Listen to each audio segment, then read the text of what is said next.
went down to the Grover on Tuesday. Both drive down there then? His son went down with him. Oh, okay. So he went down early, and I didn't go down till Wednesday. How long does it take you to get there? You about 8:30, 8:45, depending. No, coming home though, because of all the traffic, was a lot longer. If I drive by myself, it's a lot faster than Andy comes on for here. Hi, Andy. Yeah, you take forever. Yeah, he likes to tool around the gas station looking for snacks. That's for sure. I have been in front of, like, you've seen the IKEA commercials, right? When she's like, start the car. Okay, I have been in the driver's seat in front of the doors of a gas station, looking through the window, going, keep the car. So, that was good. How about you guys? Part of our road trip experience is getting snacks. Yeah, what's his go-to? Oh, all of it. He likes the, is it like the crisp, like the Cheez-It crisps or something is his favorite. Anything really. It doesn't, there isn't one. What's yours? Hurry up and get there. Get out of the store and get in the car. Done, let's move. You're on the toes. Fun police. Yeah. I'm looking around to see what kind of knickknacks they got. He's coming up with spoons and shot glasses, getting grippy by the stage. The cigarettes. Yeah. The ashtray. Yep. Wisconsin Dells to round out the There's some collection. nice truck Bumper stops stickers. in Iowa and Missouri. There are. There are. It's been a day. There's like one that's supposed to be really big. That, You could. what's the name of that one? Oh my God. Buc-ee's. Oh yeah. I've never been to one. Okay, well, you and Andy can drive down together. I'll see you 3 days later. with your shot glasses and grandma's spoons. Okay, and on that note, it is 5:30. I will call this work session to order. First, we've got the city manager's report. Mr. Mayor. Good evening, Mayor and Council. We have some updates. Andrew's going to be helping us out on the first couple here. So the county's planning a seal coat project on Jonathan Carver Parkway. So Andrew? So they, right now, tentatively, they're planning for Saturday morning, July 26th. They're doing it on a Saturday because they're gonna have to close down the road. So they're gonna start about 6 a.m. and they need to get through the roundabout, and then they're gonna open it up and then finish the rest. So hopefully by about 10 o'clock that morning, everything is gonna be open to at least one lane of traffic. But it will be shut down for a few hours while they get through that portion. So they're gonna set up road closing signs about a week ahead of time, the normal deal. They're gonna send us some detour plan so we can get that out to the community so people can be aware of that. But I think like the pit's closed down on Saturday and some of that other stuff. So hopefully it's a minimal disruption to people, but so that will be happening. Hopefully it doesn't rain for that planned day. Otherwise, they're always going to do it on a weekend morning just to limit the amount of traffic. So, I have a question then too. Yeah. So, does the school get notified? I know we're not in school right now, but are there any like sports or camps or anything that might be happening at the elementary school that might affect? I don't know their normal process for when they close down roads, who gets notified. Usually it's like fire and sheriff's office and those types of people. Can we check on that though? Because that'll come back to us if it does happen. Yep. Thank you. Andrews, because they're like spraying the tar down, why can't they just close down one lane in each direction instead of a full closure? Just to get through the roundabout, just because they, just that traffic mingling or however they close it down, I guess, so Okay, that's kind of, but they're gonna close down from 212. nope. Oh, just for It's the, gonna be closed from, Ironwood to 4th, hard closure for 4 hours. Okay. So it won't Okay, be the just for that. entirety of JCP. okay, So people will either have to go around, okay, that so, makes sense. Okay. just for a few hours. Is there a larger area of the project? They're doing the whole entirety of JCP, Okay. basically from, 61, I think. yeah. Chaska Boulevard, Levi Griffin Road. Okay, but the full closure is only from Ironwood to Ford. Here's the map. No, that's fine. They're doing the whole stretch of JCB. Okay. Basically, whatever they have fixed in the last, or repaved in the last 3 years, this Okay. is kind of a program that after 3 years, they do a chip seal to help prevent the pavement from Okay, wrecking. that looks like it might be. But you said the full closure is only from Ironwood to Fourth. Okay, that looks like it's, yeah, to Old Carver Road. But The rest of town it view. Mm-hmm. Direction. One way direction.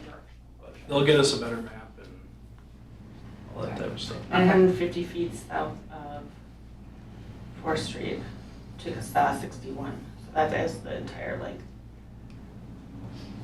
For number 8, which is the section we're talking about.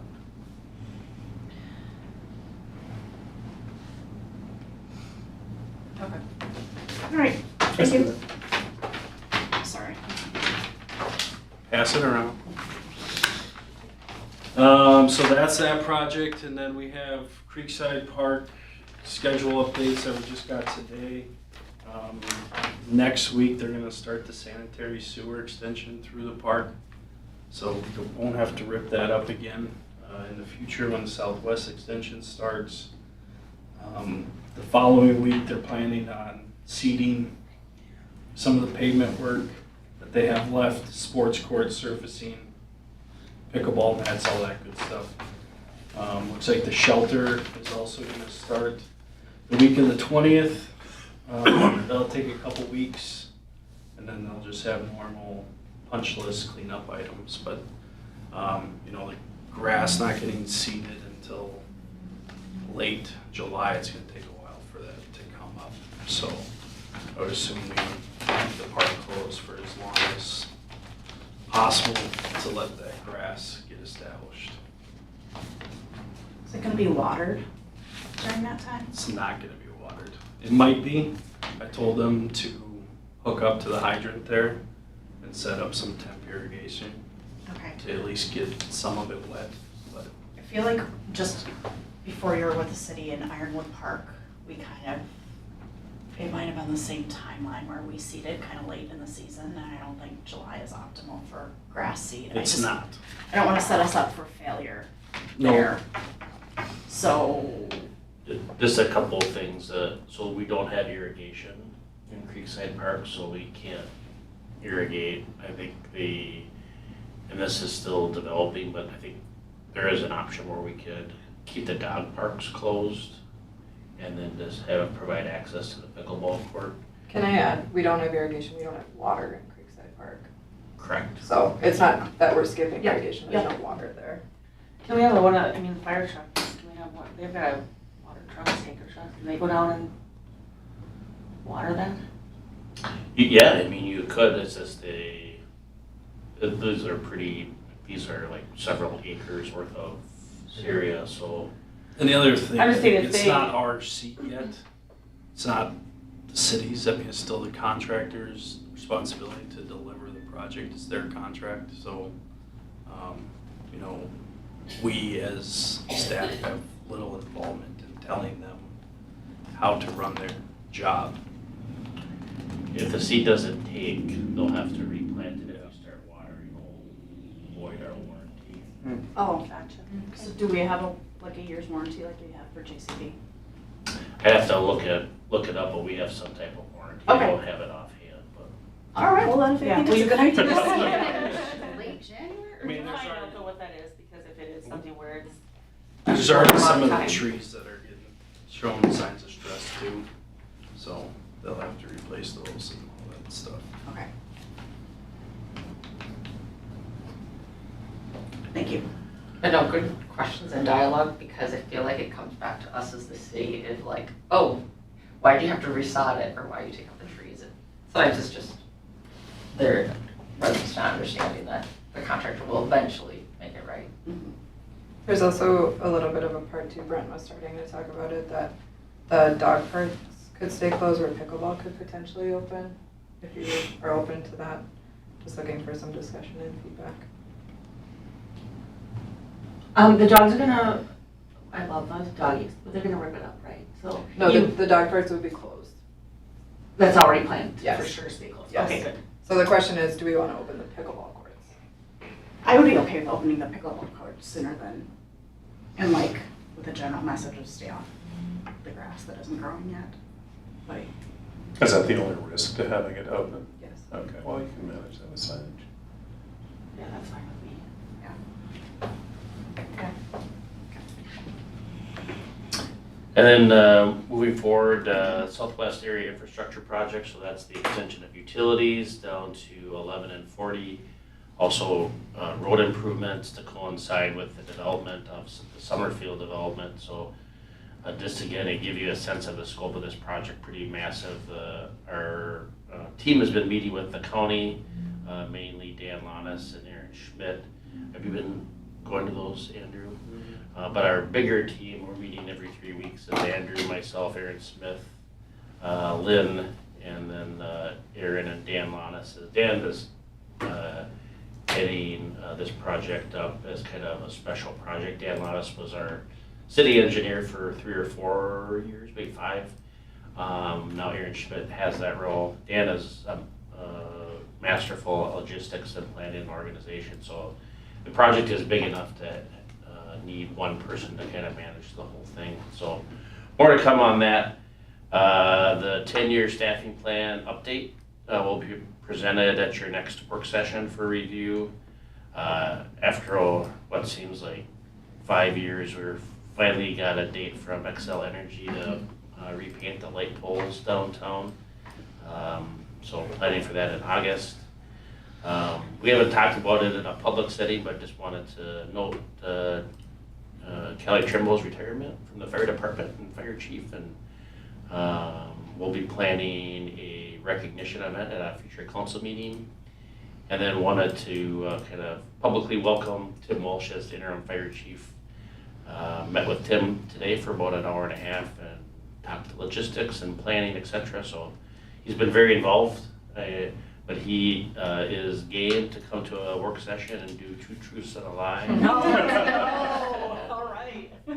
We're gonna reintroduce him. Did he bring that up or did you bring it up? I brought it. Okay. I'm a good brown noser when I need. That's all I have for the report. All right.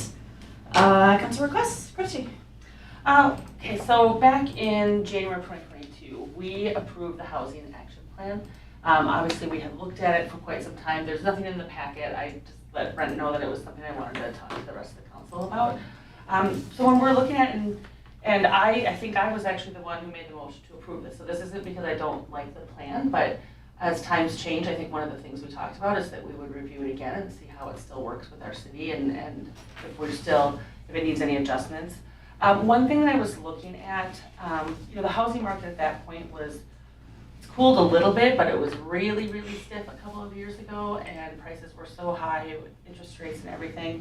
And we talked about our housing stock here and what we had, and having things that are under, well under 500,000. Do we have this for folks who can't afford any of the higher end homes or the middle to higher end homes, and then we still had a place for them here in Carver. Well, now we have 3 different buildings that are either here or going in for affordable housing up on the hill. And one of the things, and again, maybe this is something we can just noodle, because again, you don't have this right in front of you, so something maybe to look at and see if you want to read through it. But one of the things in the tools part of this that we talked about was reduction in sewer and water connection charges for developers. And so as we go into some of these big growth projects that we're doing south of town and different things, and we talk about our water rates and we talk about what the city's bringing in for funding, is it making sense that we are giving reduction and lowering prices for those housing units at this point in time when we have a fairly good percentage of affordable housing now because the CDA buildings have went in up there, or whatever their acronym is at this point in time. Still CDA. Is it? Okay. So I just wanted to talk to the council about whether we think giving this reduction, while it helps one group, are we hurting now the rest of the folks in Carver who are coming in, whether it's new developers? How is that affecting our bottom line when it comes to all of our water rates and all of our sewer connection charges? Because I mean, we get a lot of heat as council and staff about our water rates and all of those things. So I just thought if this is having an effect on that, maybe it's something we want to take another look at, because I know that we just had another big jump, you know, in some of our previous work sessions and council meetings. We've looked at how the numbers are going to keep going and keep going and keep going until we get to this certain spot. And I mean, one of my questions was, when does this end? Like, when do these huge rate jumps end? So if this in here, this one of our tool section is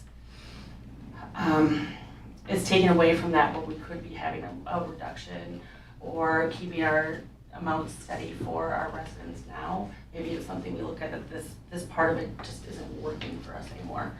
And I did, before you jump, I just wanted to talk with Erin here too, to have her comment anything about how these connection charges, and Lynn's not here tonight, but maybe affecting any of those numbers at all. So I think Erin and Brent can and will jump in, but that was the same question that I had when we were going through it. First of all, I don't think we have anything affordable on the horizon. Sorry. But that was baked into our plan. The connection fee waivers aren't taking away or raising any residents' prices, but I don't know if Erin or Brent, if you want to chime in on that. Do you want me to just, the fee waiver, do you want me to give a quick?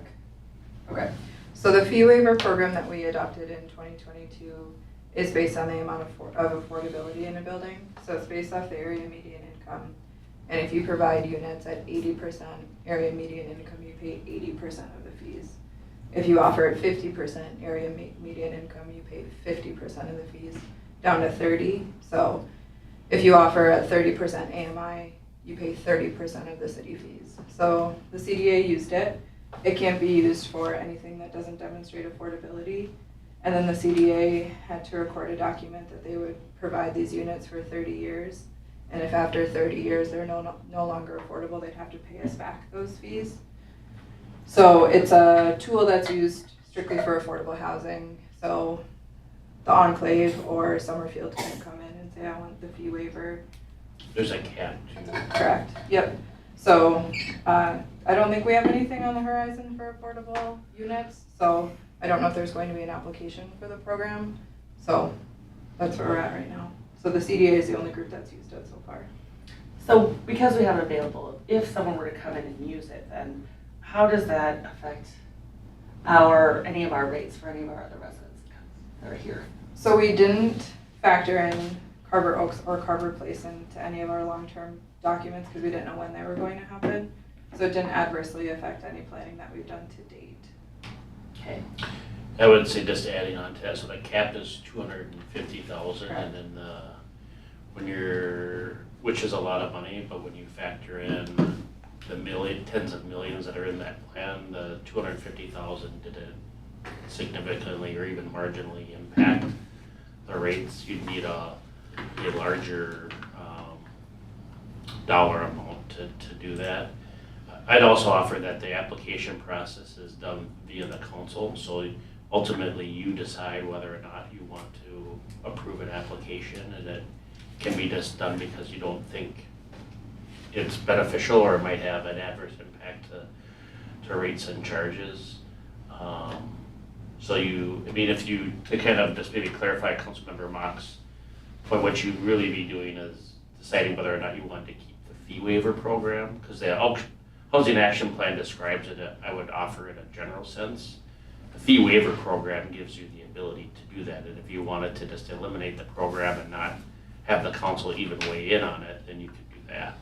I don't know if that aligns with what you're thinking. Yeah, that helps. So then, being that you say, well, the council could say no, because we've said yes in the past, do we have a precedent now that we need to say yes to this? Like what I fear our city attorney is gonna.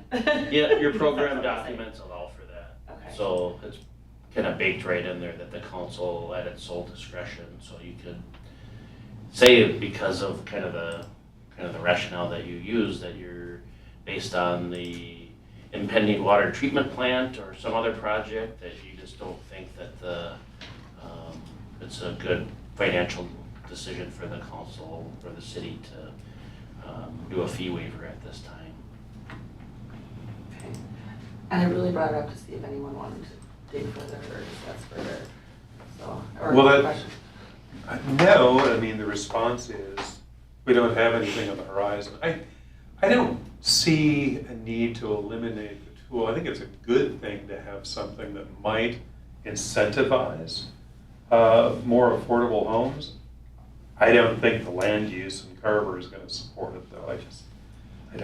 I don't see a number of apartment buildings come in, but I would, if we were to have an open area of development, I would at least want council to have the opportunity to have the tool in the toolbox. But the question was answered, is it negatively impacting anyone's rates now, today, by having this in place? It isn't. Has it impacted anyone's rates in these last couple of projects? It hasn't. So I don't see a pressing need to make a change to it. Can I clarify then, when we say it hasn't, I mean, because it was worked into a plan, doesn't mean it didn't have any negative effects. Correct, I mean, it depends on, I would offer that, the impact is in the eye of the beholder. I mean, it could be, we can certainly have, Northland update a model that shows a before and after, but we're not, at least based on what I know, I wouldn't anticipate that rates would change more than 5 to 10 cents. I don't know. I guess I don't know. So that's just wild speculation. Is this absorbed by the other developers who come into town then are paying sewer and water connection charges, and that is part of this? Like, all of this is rolled in together? It's all rolled into connection. So I would offer that it's certainly not impacting rates because connection fees don't go towards the operation of the utility system. So it's all new infrastructure. So, and as Erin Smith mentioned, when we produced the long-term plan, it didn't account for those. So basically the math didn't include those units. I think in a kind of roundabout way, someone could argue that, hey, if there was an extra $250,000, that would have positively impacted what I have to pay as a developer. But we don't have the math to back that up at this moment. I also just want to share that the CDA budgeting was so tight that Allison shared that the fee waiver was really impactful to them being able to make those projects work. I realize that, yep. So, I'm gonna ask you a number offhand. Mhm. Do we have any percentage in your head that you might be able to go with what housing units are affordable in Carver with, Single family. like, with our apartments and things like that went up, so is it it's- 5%, is it 2, is it 10, is it 15? In total, it's 171 units. We probably have around 300 households at this, or 3,000 households at this point. So however that shakes to be, but Carver. 33%. Carver Crossing did not have the same program at the time, so it's just Carver Place and Carver Oaks. So it's 103 units total that Okay. realized that program. Okay, I think knowing that the council, and again, sorry, you guys haven't had a chance to comment, but knowing the council has an option, that we don't get stuck in, well, we set this precedent before, we have to use it again. For me, it didn't seem, I guess that wasn't clear at this point, again, a couple of years, looking at a document from a couple of years ago. Knowing that we can or can't, depending on where we're sitting as a city at the time, I think is helpful. I think we should know that when the next one comes in. You could also just fund a portion of it, so if someone came and said, I'm looking for $250,000, you could say, we only have an appetite for $100,000 right now based on plans that we're working on the future water treatment plan.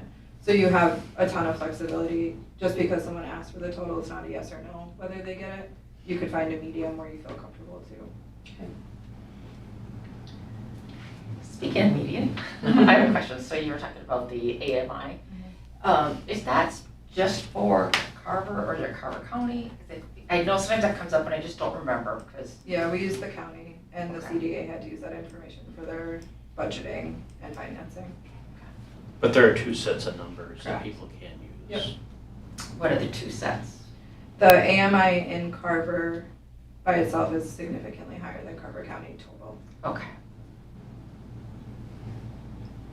Okay, unless you guys have any other questions, I'm good with all the answers I have. Any follow-up needed? I don't, not unless anyone else thinks there's anything. I'm okay with the program existing, knowing that we have full discretion over its use when the time comes. Okay, thank you. All right, listening session follow-up from the Public Services Space Needs Assessment. Mareck. Here we go. Thank you, Mayor and Council. So we're gonna run through this. So this is a follow-up, not just from the listening session, but from the comments that we received.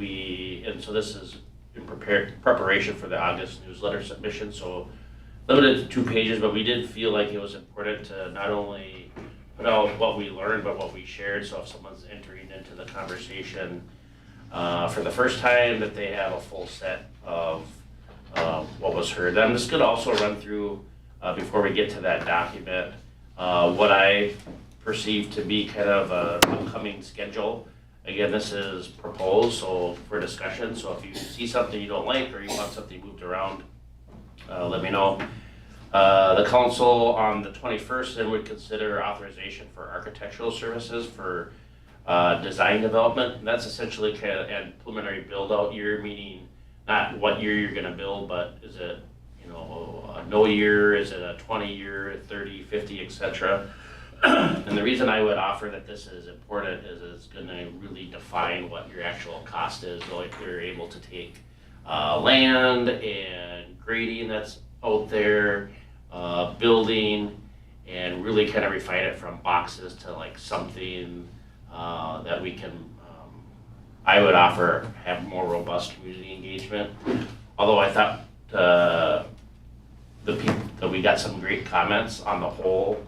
If we got maybe 15 to 20 like feedback pieces out of a population of 7,000, like there's more work to be done. And I think that happens when there's more materials of significance and detail. So I would offer this as a logical next step without telling people that it's a done deal and we're building it. It gives an opportunity to look at cost, design, layout, etc. In order to do that, we need to have a conversation with the council on land review. So we have a closed session planned for the 21st to review the sites that we've looked at and offer a recommended site. As we go through that, one of the things, and I think most of the council is familiar with this, but for the City Hall project, we hired a construction management professional. So that allows the city to break off a project into scopes, which is a cost savings. So instead of having a general and paying that markup, you have an electrical contract, a plumbing contract, framing, etc., concrete. And then involving that person or that firm early in the process during design development helps right-size building components, construction methods, and probably I would say the greatest value is a very defined cost estimate. We ran into problems with that. That's why we're going to be looking with council support at other opportunities for construction managers, because we want to be in a position where we can under promise and over deliver on budget. And as some of you know in the room, or probably all, at one point we had a budget issue on estimates with the City Hall, and so looking to take advantage of some learning lessons for that. If the council kind of agrees with the schedule, we'd be looking at possible purchase agreement on land this summer. The land is significant because you can't really plan for design development on property that you don't know what the topography is and layout and dimensions. And frankly, with the real estate environment in the city, even if you bought land and didn't build on it for 10 years, you'd be ahead because prices are increasing exponentially. It takes about 6 months, plus or minus, to do a design development report. One of the things that I talked to Andrew Cooper from Ortel is what we'd like to do is organize a a council and staff visit to other public works services facilities in the metro, so that as you're thinking about this project, you have a line of sight to not just what we have, but what other people have, both the pros and the cons of those sites, so that we can all kind of be well informed about current industry trends and people that maybe have recently gone through the same planning exercise. That was helpful when we did it. I love Yep. that idea. And then finally, once we get that report, spending spring, summer, into the fall, perhaps, depending upon when we get that report, to do another, hopefully with more participation, round of community engagement where, newsletters, maybe some videos, open houses, etc. And a lot of this is dependent upon how you approach some of these other steps. And then just kind of moving forward to this draft document. So try to take some frame of reference from some of the comments. We had some feedback about, why did Carver plan for a facility like this when the last facility was built? And so tried to add some perspective related to how the community has changed with the completion of 212, and then looking forward to what kind of population we can be expecting over the next 30 years. Then an overview of the current spaces, and then the table showing space needs as identified in that. And then finally, I did want to mention, just added a little kind of a caveat here on the bottom of the page, just showing that at least at this point, the city plan would have the fire department assume operations of the entire main facility. I think just to kind of, and obviously that can change, but just to give folks a line of sight to like what would happen with that building, what about the fire station. I thought that was a impactful comment during the process. And then what I'd like to think is a kind of an unvarnished view of comments, neither pro nor con, just kind of what we heard kind of summarized. I had some earlier drafts where they're a little bit more detailed, but I wanted to show representation of what we had in kind of thought bubbles, if you will, but also recognizing that this is a relatively small sample size, and didn't want to represent that maybe because 6 people were for looking at that space and 6 were against, or whatever the number was, and that was representative of the whole. And so wanted to kind of show with the design of this that this was still kind of a work in progress, kind of adding that your feedback is welcomed, to add your voice to the discussion, that this is going to be kind of a long, tedious process where there will be many stops along the way to provide feedback and point of view. So happy to answer questions, take perspectives, ideas for changes, etc. Thoughts, questions? Comments on the schedule. I have 2 on this slide. About in the middle, the future fire department. I know we're not gonna have a different or a new fire department, but maybe just consider growing fire department space needs. Consider growing fire department space needs. Yeah, something What's the message you want to convey? that someone doesn't take it literally and think, oh, there's a future fire department. Oh, Just more Consider like it's our growing- growth or it's consider growing needs for space in the fire department. something along those lines. And then this seems really fluffy. What do you mean by consider alternative building design? There is some comments where folks were talking about, Like energy efficient? no, they're thinking more of, do you need a concrete tip up, or could you do a pole building or a steel building? So that's what that was, rather than That's what I thought. but rather also than I saying think of it a like, specific thing. not spend money on the curb appeal. Kim? No, I think this looks good. The QR code is always appreciated. Any way to make it easy for people to respond is always good. And I think that this it looks like to me, based on what I have in my records, that you basically just did a pull out from every comment that we got. Try So, to, yeah. yeah, that looks, it looks like a fair representation of what we've seen. Eric? So the share property tax impacts, what have we done again there to kind of break that out by, let's say, 8,000 residents by the time this is completed? Have we done anything to? We've done stuff informally, but the spectrum of costs are so wild, Yeah. frankly, at this point, depending upon what type of scope the council wants, that we've been hesitant to like show numbers and then have them referenced in the future and have them be just off by multiple factors. So at some point they'll have to be like the first dip in the toe, and this is kind of a representation of that.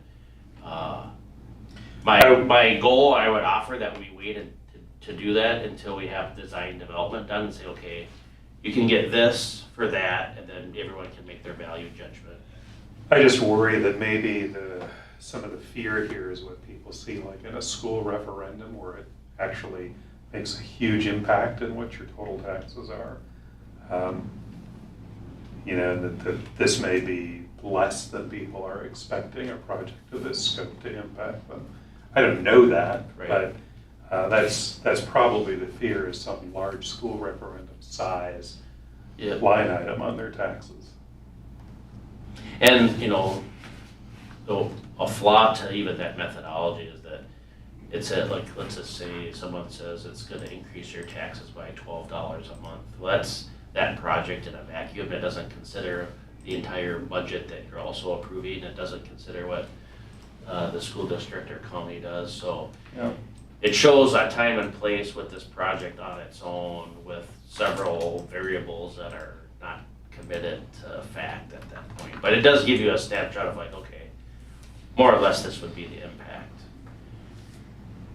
I don't have any other questions. Kristy? I don't have anything else. My thoughts were, so this document is supposed to go in the August newsletter? Correct. Okay. I'm just wondering if, like, in that first paragraph, we talk about population estimates.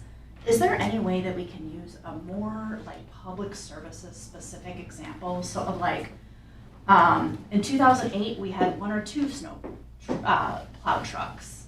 Now we have 4 or 5, and just kind of give, like, demonstrate our growth, because, like, population growth, I get it, it means we're seeing more rooftops in Carver, but like, we're trying to make this more tangible for residents of why we need more space for these vehicles, this equipment. So I don't know if we pick Paul's brain, or if there's a way that we can do a grid of like 2008 versus 2025, and, you know, like 1 front end loader, 2 front end, you know, like, in whatever the equipment is, and street sweepers, just to make it kind of more tangible as far as the growth that we're looking to house, if you will. Cody, This I project. like that idea, because I'm waiting for a bud.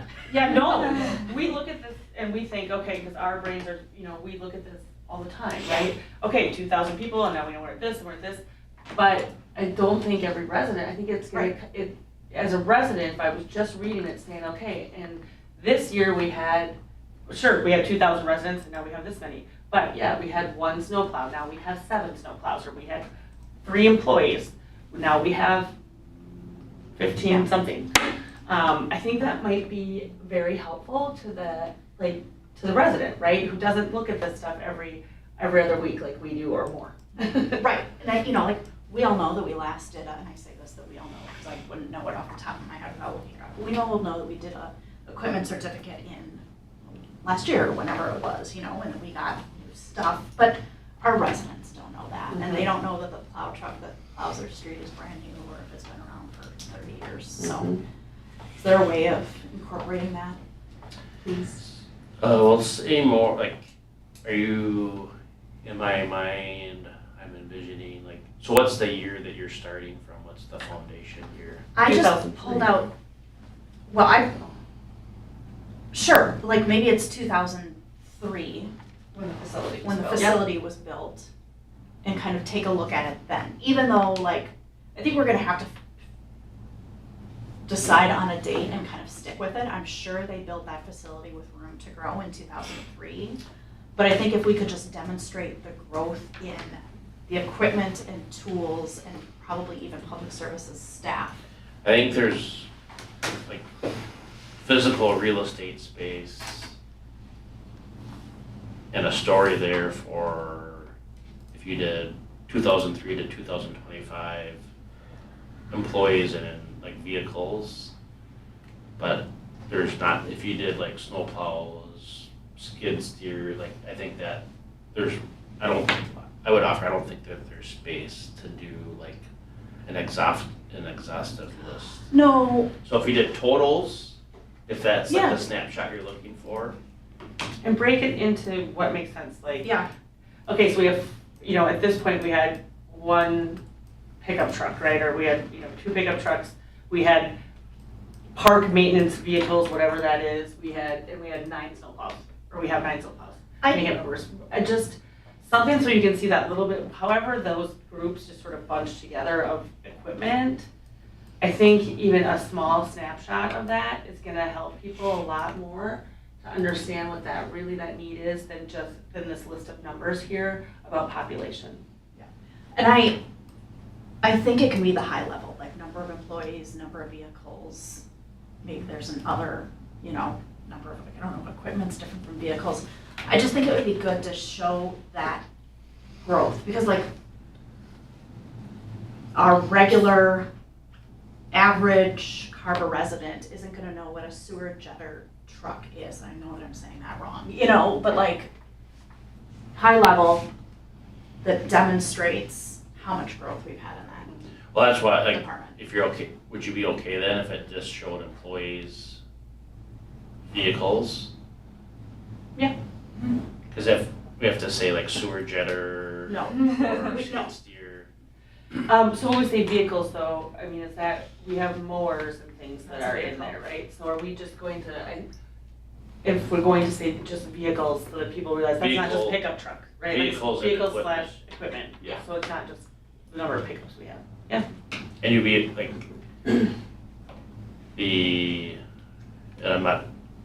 I'm doing this for, just to test your kind of pain tolerance, but the 2003 would strictly just be Paul Schultz's memory. Yeah. You understand that? There That's not a slap on Paul, but like, to remember that with like, were 3 I employees. know We he'll, should find a funny way to give you an asterisk of like, this information may or not be accurate, we're relying on Paul Schultz's memory. It's not in a council member person's former documentation. You know, that's 1991. Yeah.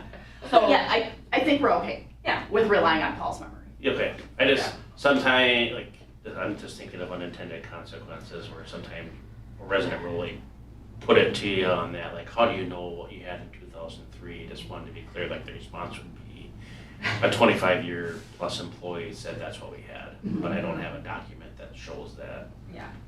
And you're okay with that? Okay. Uh-huh. Yeah, and then give him Paul's phone number. Uh-huh. And his email, and his I address. just don't want to do that. Yeah. Oh, and I was thinking 2007. I wonder how And then many places have it. The only other suggestion that I had was, if it's, I think it's significant that we heard from like 9 people in our community of 7,000. I wonder if we can't find a way of putting that into the second to last paragraph. The city reached out to community members in May and June with study findings, community, you know, culminating in a community listening session where we heard from 9 residents or whatever that number is. Because I think maybe seeing that would make me think like, oh shoot, I should share my opinion. They only heard from 9 people. We've got a community of 7,500. So I don't know, I'm gonna disagree with that. To me, I don't that's think that's necessary. necessary. I think as we're encouraging engagement, I don't think it can hurt. Yeah, I don't know, for me, that one I still don't think is necessary.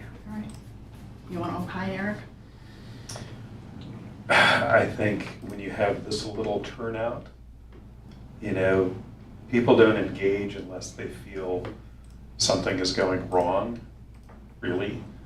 I would take the low number of responses to to be that citizens of Carver are, this is just part of the process and part of the growth of the city. So I don't see the low engagement as a negative. If it was a negative, we would have had more responses. Yeah, and to be clear, it is what it is. That's more engagement than we've had in months, right? But like, I Soliciting see it more, as, I think the city did a lot to solicit okay, what we have here. So I get the desire to have more, but I think we went through a lot of effort to try to engage people to give us their feedback. And some of this is also supportive. So I think it's a good sign that it didn't ruffle too many feathers, that the city is moving forward with this. But that's not the hill I'm gonna die on. Yeah. All right. Is there any concern about bringing then in a proposal for architectural services for design development to your next meeting for review? Yeah. Okay. At what point do we need to have what year basis level are we looking for discussion? That would be like, what year is in construct year, or what year do you build out to? Well, yes, but I'm thinking more specifically, when we have these architects on board, we're gonna have to tell them we want 20, 30, or 50. When do we have that discussion? At your next meeting. Okay. I mean, they would need a framework of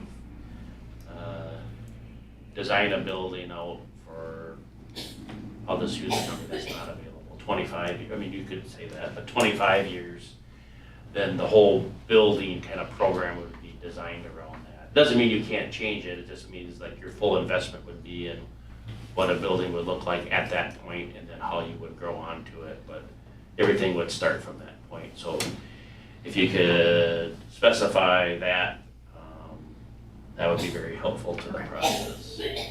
Okay. That's it. Can I ask a question there? Mhm. Maybe I just don't understand something. Are we not putting this out, kind of projecting as far as we can, this a 50-year plan? Aren't we looking at real estate to support that? We are looking at real estate to support that, but then, and again, that's up to the council. Yep. But we, at this point, don't have feedback from council on, do you want to plan for a 50? If you share that with us at your next meeting, we can direct the architect to do that, but I don't have that feedback from the council. Okay, but for property, we're looking for 50 Correct. years. Okay, all right, got it, understood. Any other questions? Okay, Thank you. thanks. All right, preliminary bus transit discussion at Carver Station. Thank you. Oh. Thank you.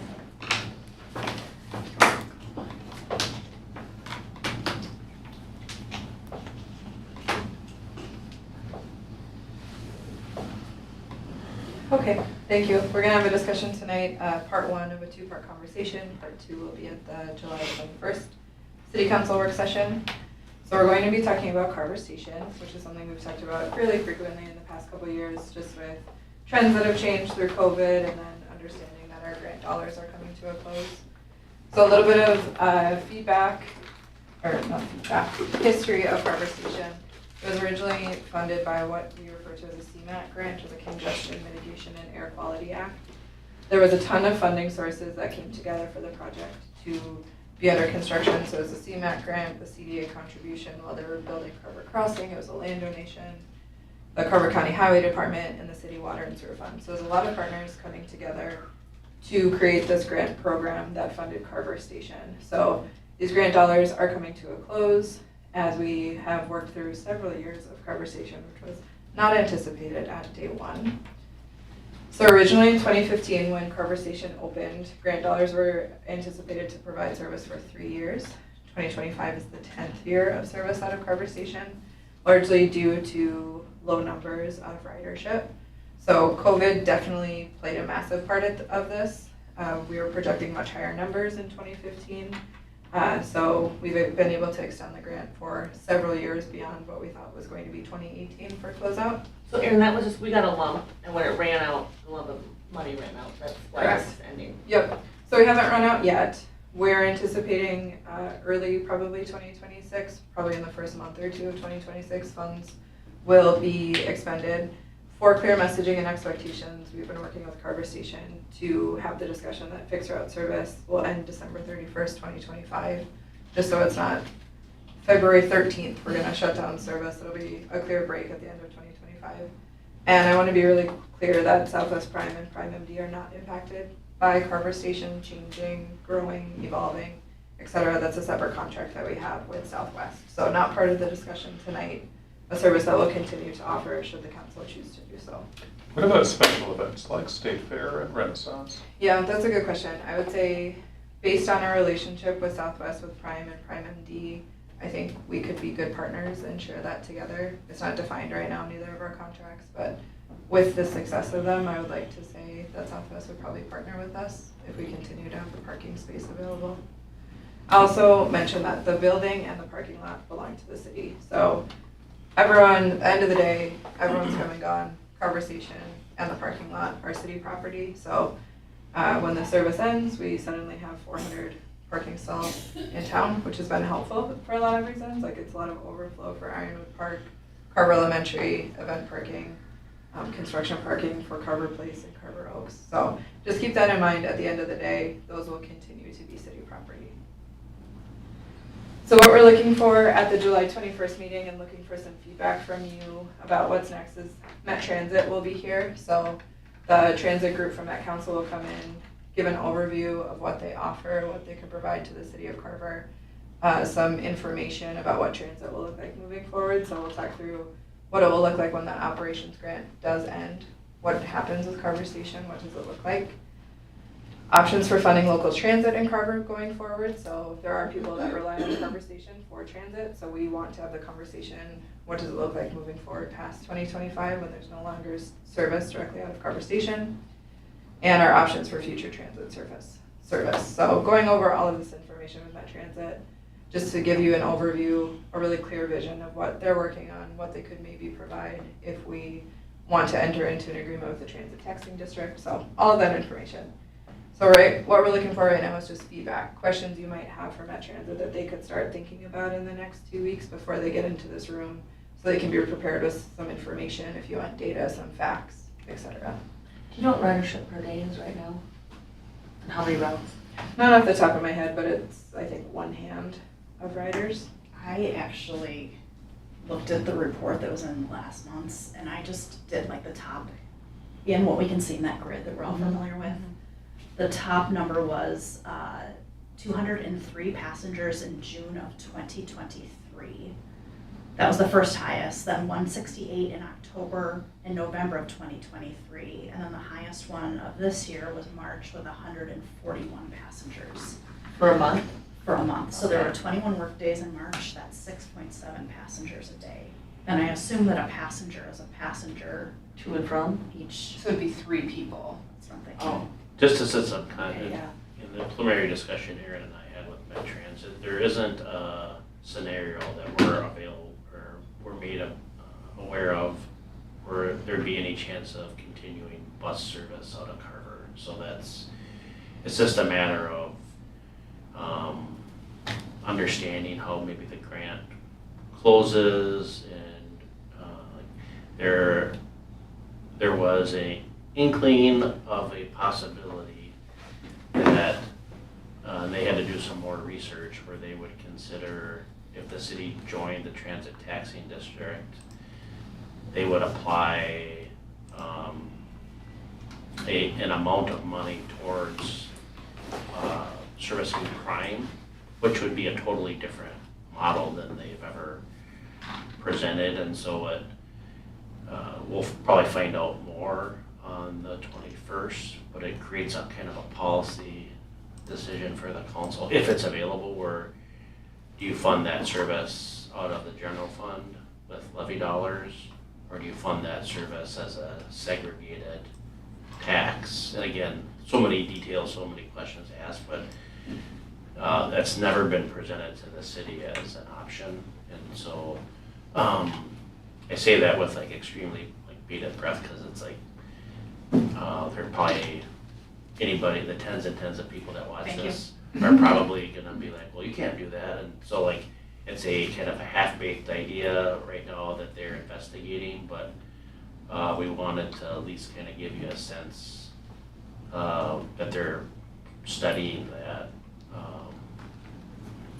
But just wanted to emphasize that based on that volume that you were referencing, there doesn't appear to be a path for us to provide bus transit service out of Carver Station in the near term. So what about making it a leg? We're going to continue Southwest Pride, and you only have 2 outgoing buses a day. You have 4 incoming buses a day. So using the larger Southwest Pride to get folks to Chaska, Yep. right? I mean, that would seem to be a minimal cost To their to keep transit station. to that transit station to keep a like service in place. Yep, we've talked about that too, like providing that short trip to Yep. one of the larger stations to get people to frankly a broader network too. So it would offer probably more transit to people if we could get them to one of the stations closer to the metro area. Right. So another thing happening at Southwest Transit though is the pursuing divesting from Met Council and and Southwest Transit, being funded directly by sales tax dollars. And if that scenario happens, and I don't know that it'll happen this year. There wasn't much progress in moving that forward, but 7,000 or 8,000 Carver residents suddenly becomes a lot more attractive to Southwest Transit for that tax base. So, that's another vector of the future. Won't happen in a year, but part of our consideration, a stopgap, getting folks to that, to Chaska or Eden Prairie. And that would require opting into the transit taxing district? No, that's totally different. That's Southwest Transit opting out of Met Transit and Okay. receiving funding directly from the state from sales Okay. tax dollars. The interesting thing about this discussion is that we're in a unique situation. Like there isn't someone who's in the same situation that we can look to and say, that worked really well for them. With the facility that we have, with Prime being as successful as it is, like I think we're going to explore probably a couple options to figure out what works best for us. But the folks that we met with at Met Transit were super open to ideas and being creative. So I would suggest that the 21st, if you don't have any questions that we can present right now, that I think they're open to creative ideas of what feels right for our community. And we've asked someone from Southwest to sit in on that so they can provide this line of sight to how that intersects with their operation.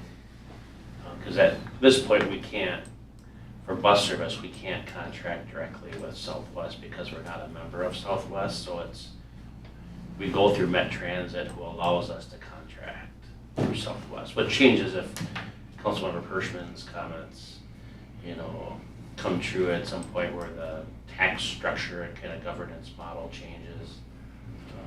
That's what we know today. And I just want to be clear too, like the way that we funded Southwest is kind of confusing. That we had money from the Met Council, we defederalized it with Southwest then provided the service. So if you're getting lost in some of those details, I understand. It took a while to figure it out. But moving forward, I think our approach to transit will be more straightforward, just knowing who the relationship is with, where we're giving money, if it's a transit taxing district or a separate state taxing district. So hopefully it'll become a little less tangly because it took a while to figure out. I have one, so when we talk about using Prime to get to the next station over Lake Chaska, is that our idea, their idea? It's, I don't know who came up with it originally, but one of us was probably bound to say it in the conversation. Okay, but that seems like they're open to that, we're open to that. I mean, I'm open to that, but that's something that Someone could do that now. So if there was a transit bus from Chaska that went to a location they wanted to go to, they could take Prime from Carver to Chaska to enter into Southwest larger network. But you discussed that with them already? Loosely, yeah. Okay. Who's got questions for? I have 2 questions for Erin. Go ahead. For me, it would be helpful when Met Transit is here, is to like know who their demographics are, or why does somebody choose them? I see them as that they offer door to door, like, so if somebody needs to be picked up and brought to work. So Met Transit is Met Council's transportation. So think about it, the 7-county area, everyone there is served by Met Transit. So Carver's in a unique situation where we aren't included in the transit taxing district right now. So if you think about bus service in Minneapolis, Edina, all of that is Met Transit. Okay, So Prime specifically is the door-to-door Uber, Lyft okay. model that Southwest offers to us. Got it, okay. And then, are we still like the last stop, like this far southwest, like you would be Yes. able to go to Cologne or Jordan, okay? Kayla? Other cities though are asking about that. Waconia specifically is asking. That would be, Southwest yeah, Transit. interesting too, like who's likely to be the next. Yeah, and I don't think Yeah, the Met right. Transit folk will have that information. It would be Southwest. Okay. That would be exploring that relationship. The transit tax, like that's a sales tax, It's a property tax. property tax. Is it almost like they're, or are they competitors and it's just said that they're both not competing in the same area? I wouldn't say they're competitors necessarily, just based on the volume that Met Transit has. Southwest serves a pretty specific area of the region, so it's Eden Prairie, Chaska, Chanhassen, Victoria, Carver, where Met Transit covers the rest Okay. of the metro, so. That's one of the things we could maybe ask them, just a kind of a brief history on, so the 7-county area used to be served entirely by Met Transit. I don't know if it was the 70s or 80s, but Chaska, Eden Prairie formed Southwest, and there's Minnesota Valley. There are Yeah, I was groups of gonna ask, I suburban was cities. See like an Apple Valley, Burnsville, is that Minnesota Valley? And they opted out of Met Okay. Transit, and you have a different name for it now, but there are probably a half a dozen suburban providers Okay.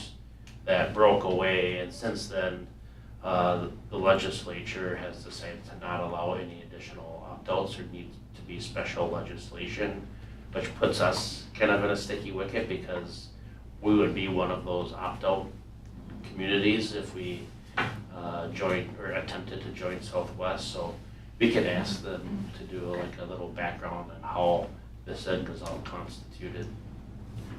It's not accurate, but it's kind of like, think about like parent family Yeah. organization, you know, like kind of laddering up in Mhm. some ways. But Met Council, Met Transit is the larger organization, and it's not accurate to say that Southwest Transit's an offshoot, but it's a smaller business operating in the same transit space. So- Yeah, and the model there too also supported further expansion outside of the metro Okay. area directly. So I would say places further from Minneapolis, St. Paul, the core, they couldn't support bus service to Carver as frequently, just with the population. So I think that's why the opt-out was probably successful. It was an area that they couldn't serve financially well, so. Did you have other questions from the council? No, I'm hesitant to sign the city up for a transit tax district. I know that Prime is a huge part of transit we provide to Carver, and that would be helpful towards that, but we lose a lot of control over what we spend as a city and how taxes are run and how much money is how much of spending is being passed on to our residents if we do that, so it's, I'm open to hear more about it, but it's something that I would be very hesitant to entertain. And that's kind of the basis for it, the presentation is more to serve as a book report, and then the council can take that and say, okay, I don't want to do this, but I do want to do this, so. So we won't be asking you to make any choices, it's just informative, and then we want to follow up with a separate work session with Southwest to get into any follow-up and talk about the future of Prime, and their cost structure, et cetera, so. No, I think I don't have any other thing else. Kristy, Okay. I have a laundry list of questions.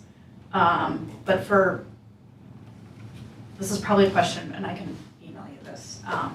Question for Southwest Transit. I'm curious where the folks who are riding this bus from currently are from. When I was on the board, they did rider surveys. So I was surprised at how many folks get on the bus at Carver Station who are from Belle Plaine or Waconia or Cologne. And it doesn't make a huge difference, but that was insightful to me. So I'm curious if they know like who's riding the fixed service from Carver. I can answer that they do know that. Okay, Yeah, to a much greater degree than they used to in the past. Okay. They've done a better job capturing that kind of thing. okay. But to be clear, Southwest isn't presenting at the next meeting. Correct. Yep. Yep. But this is my brain dump on Yeah, yeah. questions that I have that are transit related, and I've got 10 minutes to get through this list. 15 actually. So I didn't realize that this presentation was going to be more about just like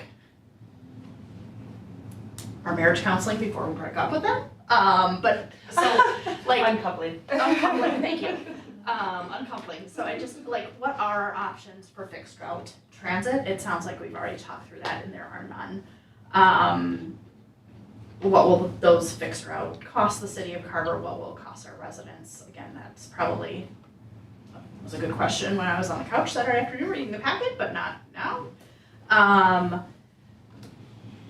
My question, I'm kind of with you on the transit taxing district, but I'm curious about it, and I think I want to know if that would guarantee us fixed route service into perpetuity. I worry about a bait and switch, and I worry about 2-3 people a day.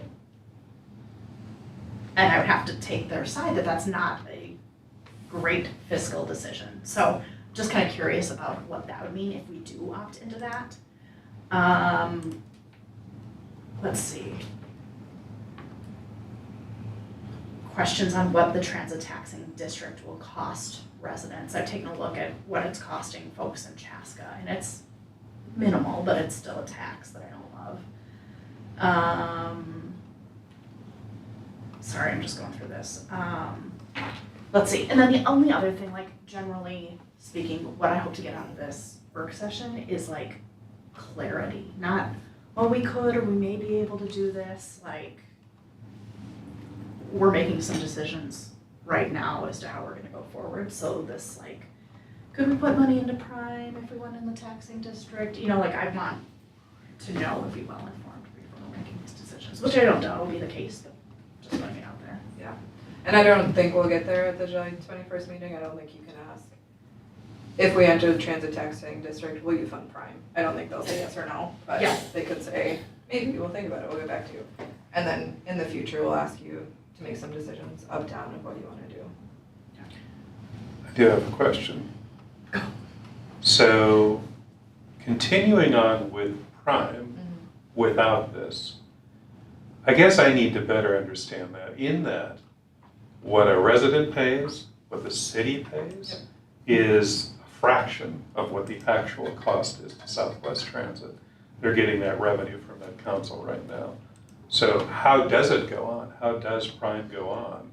You said they were amenable to continuing Prime service, but I mean, the cost would change dramatically. I think the average cost per rider is around $42. And our share, it's $17, $12 to the city, $5 to the rider. Right?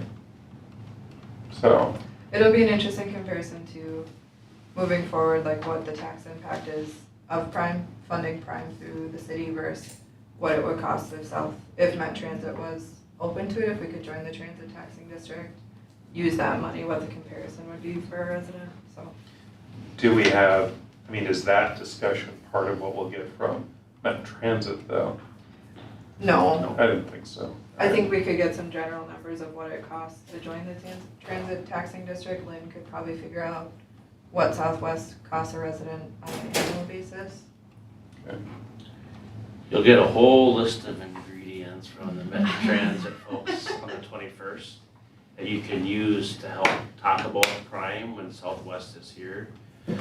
But I think it'd be helpful to focus in that the Met Transit folks will have little to no background on how Prime works or how it's funded. The only nugget they'll give you is whether or not they consider providing sales tax dollars toward it in the future and transit taxi district dollars. But their scope is gonna be limited, and I think Eric Hansen, I don't think he's gonna be at the work session. I think they're gonna be sending a representative, so I'm not sure they're gonna be prepared to opine on what they may or may not do. When we have the Prime discussion, we'll have Eric here and get into kind of the nitty gritty of what that is. And I referenced this to the council previously. Victoria and Carver met, or Dana Hardy and I met with Eric Hansen and talked about kind of a foundation for what that discussion should look like, and an outline of discussion topics. And one of the main points is like the current funding model isn't sustainable for either city. And so within recognizing the cost that Prime has and Southwest has, understanding that their former formula was just based on kind of a ratio of bus users versus Prime users, where now they're actually digging into what those costs are and trying to kind of unpack that. So there's some shrapnel, I think, for both Carver and Victoria to try to figure out how to onboard ourselves, no pun intended. Maybe pun intended.